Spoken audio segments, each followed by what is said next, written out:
teachers who, say that there really isn't any reincarnation. It's a pretty obvious fact that we do. And as I said last time, the personality lives longer than the physical body, but it eventually dies also. So it's not the personality that goes from life to life. It's your causal, essential, let's say, higher self. And we're not talking about the absolute self, but the level just below, which is the first, let's say, limitation of the infinite into an individual existence, which is currently known as Steve. And Steve's body will die, and Steve will still exist with absolutely no difference at all. And Steve will live on the astral level and then move on, and then Steve will begin to, eventually become unconscious, disintegrate, and you'll exist on the causal level, and in the next life you'll project out a new personality. That's the cycle, and you can't get out of it. You have to transcend everything and just be, and then you can voluntarily incarnate if you want to. Oh, but it's not a non-free will thing. You have your free will, whether you want to do it or not. I often use the word free with the stress. And when you're fully enlightened, you have free will. When you're absolutely ignorant, you have absolutely no free will.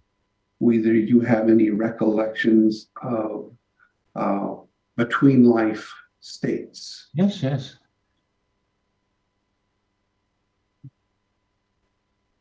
And is that like just all bliss or? No. Okay. But you don't have the heavy stuff from being physically incarnated.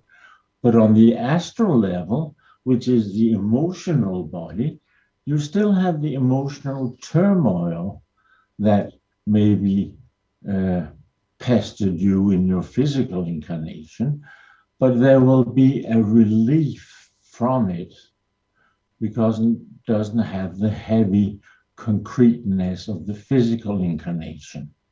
Mm-hmm.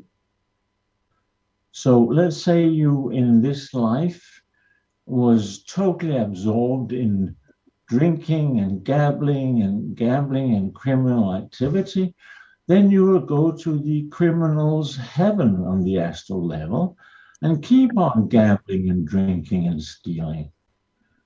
And if you're a Muslim who believes you go to Muslim heaven and can drink all the wine you want and not get a hangover, you'll go there and drink and drink and drink. But that's conflict on the astral level also. Religious battle, of course. Christian denominations fight just as much on the astral level as they do on the physical level. And Muslims and Christians fight, and Protestants and Catholics fight, and everybody hates the Jews, and, usual garbage.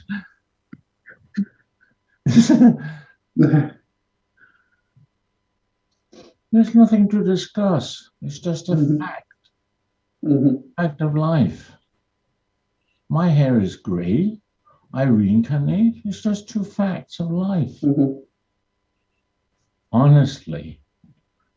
How can you imagine you're the body? It's just a bag of blood and bones and muscles and shit and piss. And you think it's you?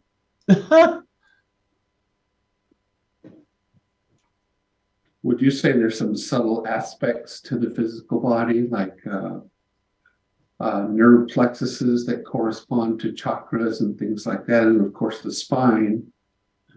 That somehow there is, yeah, and it's connected through the etherical body, which is actually a physical element, but it's so subtle that it's not recognized widely in the scientific community. But most people can actually see the etherical body. If you have a dimmed light and a dark background, and you hold up your hand and shake it slightly, you can see this fog. That's the etherical body. I would say 80% of people can see that. That's simple enough. Whether it's a fact or not that we reincarnate, it's a pretty obvious fact that we do, and there's not much to discuss or debate about that.